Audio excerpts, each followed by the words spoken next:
ഇന്ന് നിരവധി ആളുകളിൽ കണ്ടുവരുന്ന ഗ്യാസ്ട്രൈറ്റിസ് എന്നുള്ള ഒരു കണ്ടീഷനെ കുറിച്ചാണ് നമ്മൾ ഇന്ന് ഡിസ്കസ് ചെയ്യുന്നത്. അമിതമായിട്ടുള്ള മരുന്നുകളുടെ ഉപയോഗം ഇതിനൊരു കാരണമാവാറുണ്ട്. അതായത് കൂടുതൽ സ്റ്റിറോയിഡ്സ് അടങ്ങിയിട്ടുള്ള മരുന്നുകൾ അല്ലെങ്കിൽ NSAIDs. പിന്നെ ചില ആളുകൾക്ക് ഇപ്പോൾ ഒരു പ്രവണതയായിട്ട് മാറിയിട്ടുണ്ട് ആന്റിബയോട്ടിക്സ് ഒക്കെ വിതൗട്ട് പ്രിസ്ക്രിപ്ഷൻ സ്വയം പോയി വാങ്ങി കഴിക്കുന്ന ഒരവസ്ഥ. അതിനു വേണ്ടിയിട്ട് ഓരോ രോഗിയുടെയും ശാരീരികവും മാനസികമായിട്ടുള്ള ലക്ഷണങ്ങൾ കോർത്തിണക്കിയിട്ടുള്ള ഒരു ട്രീറ്റ്മെന്റ് പ്ലാനാണ് ഹോമിയോപ്പതിയിൽ ഇതിനെതിരായിട്ട് ഉള്ളത്. നമസ്കാരം. ഇന്ന് നിരവധി ആളുകളിൽ കണ്ടുവരുന്ന ഗ്യാസ്ട്രൈറ്റിസ് എന്നുള്ള ഒരു കണ്ടീഷനെ കുറിച്ചാണ് നമ്മൾ ഇന്ന് ഡിസ്കസ് ചെയ്യുന്നത്. അപ്പോൾ ഇതിൻ്റെ കാരണങ്ങൾ, അതുപോലെ ലക്ഷണങ്ങൾ എന്തൊക്കെയാണ്, അതെങ്ങനെ നമുക്ക് മാനേജ് ചെയ്യാം, ഇങ്ങനത്തെ കുറച്ച് കാര്യങ്ങളൊക്കെയാണ് ഇന്ന് നമ്മൾ ഇതിൽ പറയുന്നത്. ഞാൻ ഡോക്ടർ ഗാഥ, ഒലിവ് ഹോമിയോപ്പതി ക്ലിനിക്കിലെ സീനിയർ ഹോമിയോപ്പതിക് ഡോക്ടറാണ്. പല കാരണങ്ങളും കൊണ്ട് നമ്മളെ വയറിനകത്തെ, അതായത് നമ്മുടെ ആമാശയത്തിൻ്റെ ഉള്ളിലെ ഒരു പ്രൊട്ടക്റ്റീവ് ആയിട്ടുള്ള മ്യൂക്കോസ എന്ന് പറയുന്ന ഒരു ലെയർ ഉണ്ട്, അതായത് ഒരു പാളിയുണ്ട്. ഈ പാളിക്ക് ഒരു ഇൻഫ്ലമേഷൻ വരുമ്പോഴാണ് നമ്മൾ അതിനെ ഗ്യാസ്ട്രൈറ്റിസ് എന്ന് പറയുന്നത്. സാധാരണയായിട്ട് ഓക്കാനം വരിക, അല്ലെങ്കിൽ വയറുവേദന ഉണ്ടാവുക, വയറിന്റെ മുകളിലൊക്കെ ആയിട്ട് ഭയങ്കര വേദന, അതുപോലെ വയറരിച്ചിൽ, അങ്ങനെ പലതരത്തിലുള്ള ബുദ്ധിമുട്ടുകളാണ് ആളുകളിൽ ഇത് കാരണം ഉണ്ടാവാറുള്ളത്. മെയിൻലി നമ്മൾ പറയുകയാണെന്നുണ്ടെങ്കിൽ ഇത് 2 തരത്തിലായിട്ട് കാണുന്നുണ്ട്.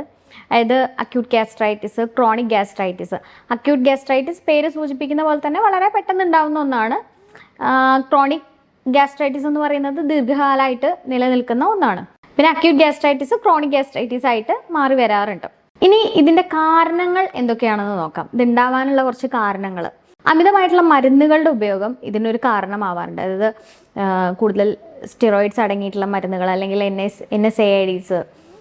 പിന്നെ ചില ആളുകൾക്ക് ഇപ്പോൾ ഒരു പ്രവണതയായിട്ട് മാറിയിട്ടുണ്ട് ആന്റിബയോട്ടിക്സ് ഒക്കെ വിതൗട്ട് പ്രിസ്ക്രിപ്ഷൻ സ്വയം പോയി വാങ്ങി കഴിക്കുന്ന ഒരവസ്ഥ. അപ്പം ഇങ്ങനെ അമിതമായിട്ടുള്ള മരുന്നുകളുടെ ഉപയോഗം കാരണം നമുക്ക് ഇങ്ങനെ ഗ്യാസ്ട്രൈറ്റിസിന്റെ കംപ്ലയിൻസ് വരാറുണ്ട്. അതുപോലെ തന്നെ ചൂട് കൂടുതലുള്ള ആളുകളിലും ഈ ഒരു ബുദ്ധിമുട്ട് കാണാറുണ്ട്. അതായത് പൊതുവെ അവർക്ക് ടെമ്പറേച്ചർ ഒന്നും ഉണ്ടാവില്ല, ടെമ്പറേച്ചറൊക്കെ നോർമൽ ആയിരിക്കും, പക്ഷേ ഉള്ളിൽ ഭയങ്കര ഒരു ഉഷ്ണം ഫീൽ ചെയ്യുന്ന ആളുകളുണ്ടാവും. അപ്പോൾ അങ്ങനെയുള്ള ആളുകളിൽ ഈ ഗ്യാസ്ട്രൈറ്റിസ് ടെൻഡൻസി കാണാറുണ്ട്. അതുപോലെ തന്നെ അമ്ലം കൂടുതൽ അടങ്ങിയിട്ടുള്ള ഭക്ഷണം കഴിക്കുന്ന ആളുകളിൽ, അതായത് നമ്മൾ കൂടുതൽ അമ്ലം അടങ്ങിയിട്ടുള്ളത് കഴിക്കുമ്പോൾ നമ്മൾ ഈ ഒരു മ്യൂക്കോസ എന്ന് പറയുന്ന ലെയർ, ഞാൻ നേരത്തെ പറഞ്ഞല്ലോ, ഈ ഒരു പാളി വളരെ നേർത്തതാണ്. ആ ഭാഗത്ത് ഇങ്ങനെ തട്ടുകയും അവിടെ ഇൻഫ്ലമേഷൻ ഉണ്ടാവുകയും ചെയ്യുന്നു. അപ്പം നമുക്ക് ഈ ഗ്യാസ്ട്രൈറ്റിസിന്റെ ലക്ഷണങ്ങൾ കാണുന്നു. പിന്നെ ചില ഓർഗാനിസംസ്, അതായത് H. Pylori infection. H. Pylori എന്ന് പറയുന്ന ഒരു ഗ്രാം നെഗറ്റീവ് ബാക്ടീരിയ ആണ്. ഇത് നമുക്ക് ഗ്യാസ്ട്രൈറ്റിസ് ഉണ്ടാവാൻ ഒരു കാരണമാകുന്നു. പക്ഷേ എല്ലാ ഗ്യാസ്ട്രൈറ്റിസ് ഉള്ള ആളുകൾക്കും H. പൈലോറി ഉണ്ടായിക്കോണമെന്നില്ല. മറ്റു പല ഓർഗാനിസംസിനെ കൊണ്ട്, അതായത് സൈറ്റോമെഗാല വൈറസോ അല്ലെങ്കിൽ പല ബാക്ടീരിയാസിനെ കൊണ്ടൊക്കെ ഇങ്ങനെ ഗ്യാസ്ട്രൈറ്റിസിന്റെ ഇഷ്യൂസ് കാണാറുണ്ട്. ഇപ്പോൾ റീസെൻ്റ്ലി കുട്ടികളിൽ ഉണ്ടാകുന്ന ഗ്യാസ്ട്രൈറ്റിസിന്റെ മെയിൻ കാരണം H. പൈലോറി ഇൻഫെക്ഷൻ ആണെന്ന് കുറേ സ്റ്റഡീസിൽ കണ്ടിട്ടുണ്ട്. ഇതൊക്കെയാണ് പൊതുവായിട്ടുള്ള ഗ്യാസ്ട്രൈറ്റിസിന്റെ കാരണങ്ങൾ എന്ന് പറയുന്നത്. കൂടാതെ മദ്യപാനം, അല്ലെങ്കിൽ നമ്മളെ തെറ്റായ ഒരു ജീവിതശൈലി, ഉറക്കമില്ലായ്മ, അതുപോലെ അമിതമായിട്ടുള്ള സ്ട്രെസ്സൊക്കെ ഇതിന് ഒരു കാരണമാവുന്നുണ്ട്. പിന്നെ ഈ ആസിഡ് റിഫ്ലക്സ് ഉള്ള ആളുകളിലും ഇങ്ങനെ ഗ്യാസ്ട്രൈറ്റിസിന്റെ ഇഷ്യൂസ് കാണാറുണ്ട്. പിന്നെ ചില സമയത്ത് ഓട്ടോ ഇമ്മ്യൂൺ ഗ്യാസ്ട്രൈറ്റിസ് കാണാറുണ്ട്. അത് യങ് ആയിട്ടുള്ള സ്ത്രീകളിലാണ് കാണാറുള്ളത്. അതായത് നമ്മളെ ഒരു ഇമ്മ്യൂൺ സിസ്റ്റം തന്നെ നമ്മുടെ ആമാശയത്തിനെ അറ്റാക്ക് ചെയ്യുന്ന ഒരു അവസ്ഥയാണ് ഈ ഓട്ടോ ഇമ്മ്യൂൺ ഗ്യാസ്ട്രൈറ്റിസ് എന്ന് പറയുന്നത്. അതായത് ഇത് കാരണം വിറ്റാമിൻ B12 ഒക്കെ ആഗീകരണം, അതായത് അബ്സോർപ്ഷൻ കുറച്ച് കുറയുകയും നമുക്ക് വിറ്റാമിൻ B12 ഡെഫിഷ്യൻസി അല്ലെങ്കിൽ അയൺ ഡെഫിഷ്യൻസി ഒക്കെ ചില ആളുകളിൽ കാണാറുണ്ട്. എസ്പെഷ്യലി സ്ത്രീകളിലാണ് ഇങ്ങനെ കാണാറുള്ളത്. പിന്നെ ഗ്യാസ്ട്രൈറ്റിസ് ഓരോ പാർട്ട് വെച്ച് പറയാറുണ്ട്. അതായത് ആൻഡ്രൽ ഗ്യാസ്ട്രൈറ്റിസ് എന്ന് പറയുമ്പം ആൻഡ്രൽ റീജിയനിൽ കാണുന്നത്, അതായത് നമ്മൾ ആമാശയത്തിന്റെ അടിഭാഗത്തിനെയാണ്, ലോവർ പാർട്ടിനെയാണ് ആൻഡ്രൽ റീജിയൻ എന്ന് പറയുന്നത്. അപ്പോൾ ആ ഭാഗത്താണ് ഗ്യാസ്ട്രൈറ്റിസ് ഉണ്ടാവുന്നതെങ്കിൽ അതിനെ ആൻഡ്രൽ ഗ്യാസ്ട്രൈറ്റിസ് എന്ന് പറയാറുണ്ട്. അതുപോലെ തന്നെ നമ്മൾ ആമാശയം കംപ്ലീറ്റ് ആയിട്ട് ഗ്യാസ്ട്രൈറ്റിസ് ഉണ്ടാവുകയാണെന്നുണ്ടെങ്കിൽ അതിനെ പാൻ ഗ്യാസ്ട്രൈറ്റിസ് എന്നും പറയാറുണ്ട്. ഇനി ഇതിൻ്റെ ലക്ഷണങ്ങൾ എന്തൊക്കെയാണെന്ന് നോക്കാം. അതായത് ഗ്യാസ്ട്രൈറ്റിസിൽ കണ്ടുവരുന്ന മേജറായിട്ട് കണ്ടുവരുന്ന ലക്ഷണങ്ങൾ, ഒന്ന് ഓക്കാനം അല്ലെങ്കിൽ ഛർദ്ദിക്കാൻ വരിക, ഛർദ്ദിൽ വരിക, വയറുവേദന, എസ്പെഷ്യലി അടിവയറിൻ്റെ മുകളിലായിട്ടൊക്കെ ആയിരിക്കും വേദന വരിക. പിന്നെ അതുപോലെ നെഞ്ഞെരിച്ചിൽ, പുളിച്ചുതട്ടൽ, ഇങ്ങനത്തെ പല ബുദ്ധിമുട്ടുകളും ഗ്യാസ്ട്രൈറ്റിസിന് കാണാറുണ്ട്. പിന്നെ നമ്മൾ എപ്പോഴാണ് ശ്രദ്ധിക്കേണ്ടതെന്ന് വെച്ചാൽ അമിതമായിട്ടുള്ള ക്ഷീണം വരിക, അല്ലെങ്കിൽ പെട്ടെന്ന് ഭാരം കുറയുക, അത് പെട്ടെന്നുള്ളൊരു വെയിറ്റ് ലോസ് സംഭവിക്കുക, അതുപോലെ എന്തെങ്കിലും ബ്ലീഡിങ് കാണുക, ഛർദ്ദിക്കുമ്പോൾ അതിൽ ബ്ലഡിൻ്റെ അംശം വരിക, അല്ലെങ്കിൽ വയറ്റിൽ നിന്ന് പോകുമ്പോൾ ബ്ലീഡിങ് ഉണ്ടാവുക, അങ്ങനെ എന്തെങ്കിലും ഒരു തരത്തിലുള്ള ബുദ്ധിമുട്ട് കാണുമ്പോൾ നമ്മൾ എന്തായാലും അത് ശ്രദ്ധിച്ച് അതിനുള്ള ട്രീറ്റ്മെൻറ്റ് എടുക്കണം. ഇനി നമ്മൾ ഇത് ഉണ്ടോയെന്ന് അറിയാൻ വേണ്ടി ചെയ്യേണ്ട കുറച്ച് ടെസ്റ്റുകൾ എന്തൊക്കെയാണെന്ന് നോക്കാം. ഇത് മേജറായിട്ട് നമ്മൾ ചെയ്യുന്ന ടെസ്റ്റുകളെ കുറിച്ചാണ് പറയുന്നത്. ഞാൻ നേരത്തെ പറഞ്ഞല്ലോ, ഇത് കാരണം നമുക്ക് വിറ്റാമിൻ B12 ഡെഫിഷ്യൻസി ഉണ്ടാവാം, അല്ലെങ്കിൽ നമുക്ക് രക്തക്കുറവ് ഉണ്ടാവും. ഇതൊക്കെ ഉണ്ടോയെന്ന് അറിയാൻ വേണ്ടി നമുക്ക് ബ്ലഡ് ടെസ്റ്റ് ചെയ്യാവുന്നതാണ്. പിന്നെ എൻഡോസ്കോപ്പി, അതായത് അപ്പർ GI എൻഡോസ്കോപ്പി, ഈ ഒരു ഗ്യാസ്ട്രൈറ്റിസിൻ്റെ പൊസിഷൻ എവിടെയാണെന്ന് അറിയാൻ വേണ്ടിയിട്ട് നമുക്ക് എൻഡോസ്കോപ്പി ചെയ്യാവുന്നതാണ്. അതുപോലെ തന്നെ H. പൈലോറി ഇൻഫെക്ഷൻ കാരണമാണോ ഇതുണ്ടാവുന്നത് എന്നറിയാൻ വേണ്ടിയിട്ട് നമുക്ക് യൂറിയ ബ്ലഡ് ടെസ്റ്റ് ചെയ്യാവുന്നതാണ്. പിന്നെ അതുപോലെ തന്നെ സ്കാനിങ്ങും ചെയ്യാവുന്നതാണ്, അതായത് USG ചെയ്ത് നോക്കാവുന്നതാണ്. ഇങ്ങനെ പല ടെസ്റ്റുകളുണ്ട് നമുക്ക് ഇത് കൺഫേം ചെയ്യാൻ വേണ്ടിയിട്ട്. പിന്നെ നമ്മളിത് തീരെ ശ്രദ്ധിക്കാണ്ട് പോവുകയാണെന്നുണ്ടെങ്കിൽ അതൊരു അൾസറായിട്ട് മാറാം, അതായത് പെപ്റ്റിക് അൾസറായിട്ടൊക്കെ മാറാറുണ്ട് കേട്ടോ. ഇനി നമുക്ക് ഈ ഒരു ബുദ്ധിമുട്ട് നമുക്ക് എങ്ങനെ മാനേജ് ചെയ്യാം, നമുക്ക് ഭക്ഷണത്തിലൂടെ എങ്ങനെ ശ്രദ്ധിക്കാം, അതുപോലെ തന്നെ ട്രീറ്റ്മെൻറ്റ് വൈസ് എങ്ങനെയാണ് നമുക്ക് ചെയ്യാൻ പറ്റുക എന്നുള്ളതൊക്കെയാണ് ഇനി ഡിസ്കസ് ചെയ്യുന്നത്. ഭക്ഷണത്തിൽ കുറച്ച് കൺട്രോൾസ് വരുത്തിയാൽ തന്നെ നമുക്ക് ഒരു പരിധി വരെ ഈ ഒരു അസുഖം എന്നല്ല, ഒരുവിധം എല്ലാ ദഹന സംബന്ധമായിട്ടുള്ള അസുഖങ്ങളും കൺട്രോൾ ചെയ്യാവുന്നതാണ്. അപ്പോൾ നമുക്ക് മെയിനായിട്ട് ഒഴിവാക്കേണ്ട ഭക്ഷണങ്ങൾ എന്തൊക്കെയാണെന്ന് നോക്കാം. എരിവ്, മസാല, സ്പൈസസ് അടങ്ങിയിട്ടുള്ള എല്ലാത്തരം ഭക്ഷണങ്ങളും ഈ ഒരു ബുദ്ധിമുട്ടുള്ളവർ ഒഴിവാക്കണം.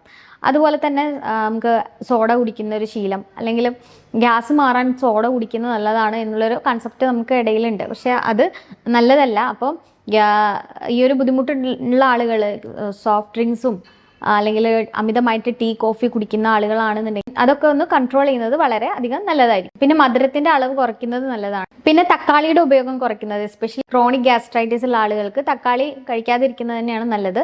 പിന്നെ കൂടുതൽ സിട്രിക് ആസിഡ് അടങ്ങിയിട്ടുള്ള ഫ്രൂട്ട്സ്, അതായത് ഓറഞ്ച്, മൊസംബി അല്ലെങ്കിൽ നാരങ്ങ, ഈ ഒരു ഫ്രൂട്ട്സ് നമുക്ക് ഡയറ്റിൽ നിന്ന് ഒഴിവാക്കുന്നത് വളരെയധികം നല്ലതാണ്. ഇനി നമ്മൾ നോട്ട് ചെയ്യേണ്ടത് ഭക്ഷണത്തിൽ എന്തൊക്കെ ഇൻക്ലൂഡ് ചെയ്യുക എന്നുള്ളതാണ്. ആദ്യം തന്നെ ഭക്ഷണം കറക്റ്റ് സമയത്ത് കഴിക്കുക എന്നുള്ളതാണ്. അതായത് ഇടവേളകൾ കൂട്ടാതെ നോക്കുക. പിന്നെ ഭക്ഷണം കഴിക്കുമ്പോൾ ഇളം ചൂടോടുകൂടി കഴിക്കാൻ ശ്രമിക്കുക. അത് പിന്നെ എല്ലാവർക്കും പറ്റിക്കോണമെന്നില്ല, പക്ഷേ കഴിയുന്നതും ഇളം ചൂടോടുകൂടി കഴിക്കുന്നത് നല്ലതാണ്. അതുപോലെ തന്നെ പച്ചക്കറികളൊക്കെ കഴിക്കുമ്പോൾ വേവിച്ച് കഴിക്കാൻ ശ്രമിക്കുക. പിന്നെ ഫ്രൂട്ട്സ് കഴിക്കുമ്പം ഫ്രൂട്ട്സ് ജ്യൂസാക്കി കഴിക്കുന്നതിന് പകരം നിങ്ങൾക്ക് അങ്ങനെ തന്നെ കഴിക്കുന്നത് വളരെയധികം നല്ലതാണ്. കാരണം കൂടുതൽ പഞ്ചസാരയൊന്നും കൂട്ടാതെ കഴിക്കുന്നതായിരിക്കും കുറച്ച് ബെറ്റർ. പിന്നെ വെജിറ്റബിൾസ് നിങ്ങൾക്ക് ജ്യൂസായിട്ട് കുടിക്കാം, അതിൽ കൂടുതൽ പഞ്ചസാര ഇടാതെ അരിക്കാണ്ട് കുടിക്കുന്നത് നല്ലതാണ്, കുഴപ്പമില്ല. പിന്നെ ഓട്സ് കഴിക്കുന്നത് നല്ലതാണ്. മത്സ്യം, അതുപോലെ ചിക്കൻ, ഇവയൊക്കെ കൂട്ടാം, പക്ഷേ ഫ്രൈഡ് ആയിട്ട് കൂട്ടുന്നതിന് പകരം വേവിച്ച് കഴിക്കുക എന്നുള്ളതാണ് നമുക്ക് ഉള്ള ബെറ്റർ ഓപ്ഷൻ. അതുപോലെ വെജിറ്റബിൾസ്, ഇലക്കറികൾ, ഇതെല്ലാം ഡയറ്റിൽ ധാരാളം ഉൾപ്പെടുത്തുക. ഇത് നമുക്ക് ജനറലി നമുക്ക് ഫോളോ ചെയ്യാൻ പറ്റുന്ന ഒരു ഡയറ്റ് പ്ലാൻ ആണ്. ഇത് നമുക്ക് ഈ ഒരു ഗ്യാസ്ട്രൈറ്റിസ് മാത്രമല്ല മറ്റു പല അസുഖങ്ങളും വരാതിരിക്കാനും ഹെൽപ്പ് ചെയ്യുന്നതാണ്. ഇതോടൊപ്പം തന്നെ ആൽക്കഹോൾ, സ്മോക്കിംഗ് ഉള്ള ആളുകളാണെന്നുണ്ടെങ്കിൽ അത് കുറയ്ക്കുക. പിന്നെ നല്ല ഉറക്കം ആവശ്യമാണ്. അത് ദഹന സംബന്ധമായിട്ടുള്ള എല്ലാ അസുഖങ്ങൾക്കും നല്ലതാണ്. നല്ല ഉറക്കം ലഭിക്കുകയാണെന്നുണ്ടെങ്കിൽ കുറേ നമ്മുടെ ഒരു എനർജി തന്നെ കൂടും. പിന്നെ നന്നായിട്ട് വെള്ളം കുടിക്കുക. വെള്ളം കുടിക്കുന്നതും വയറിന് വളരെ നല്ലതാണ്. ഇനി നമ്മൾ ട്രീറ്റ്മെൻറ്റിലേക്ക് വരികയാണെന്നുണ്ടെങ്കിൽ ഹോമിയോപ്പതിയിലെ എഫക്റ്റീവ് ആയിട്ടുള്ള ട്രീറ്റ്മെൻറ്റ് ഇതിനെതിരെ ലഭ്യമാണ്. ഓരോ ആളുകൾക്കും വ്യത്യസ്തമായിട്ടുള്ള ലക്ഷണങ്ങളായിരിക്കും ഉണ്ടാവുക. അപ്പോൾ ആ ഒരു ലക്ഷണങ്ങൾ എന്തൊക്കെയാണെന്ന് നോക്കിയിട്ട് അതിനെന്താണ് കാരണം എന്ന് നോക്കിയിട്ട് ആ ഒരു റൂട്ട് കോസിനെയാണ് നമ്മൾ ട്രീറ്റ് ചെയ്യേണ്ടത്. അപ്പോൾ അതിന് വേണ്ടിയിട്ട് ഓരോ രോഗിയുടെയും ശാരീരികവും മാനസികമായിട്ടുള്ള ലക്ഷണങ്ങൾ കോർത്തിണക്കിയിട്ടുള്ള ഒരു ട്രീറ്റ്മെൻറ്റ് പ്ലാനാണ് ഹോമിയോപ്പതിയിൽ ഇതിനെതിരായിട്ട് ഉള്ളത്. നെക്സോമിക്ക, ഫോസ്ഫറസ്, സൾഫർ, ഹൈഡ്രാസ്റ്റിസ് തുടങ്ങി നിരവധി മരുന്നുകൾ ഓരോ രോഗികളുടെയും ലക്ഷണങ്ങൾക്കനുസരിച്ചുള്ള മെഡിസിൻസ് ഇതിനെതിരെ ലഭ്യമാണ്. ഇനി ഈ ഒരു ടോപ്പിക്കുമായി നിങ്ങൾക്ക് എന്തെങ്കിലും സംശയം ഉണ്ടെങ്കിൽ അല്ലെങ്കിൽ എന്തെങ്കിലും ദഹന സംബന്ധമായിട്ടുള്ള ബുദ്ധിമുട്ടുകൾ ഉണ്ടെങ്കിൽ തീർച്ചയായും താഴെ കാണുന്ന നമ്പറിലേക്ക് വാട്സപ്പ് ചെയ്യാവുന്നതാണ്, കോൺടാക്ട് ചെയ്യാവുന്നതാണ്. ഞാൻ doctor Gatha, senior homeopathy consultant, Olive homeopathy, Keezhisseri, Malappuram district. Thank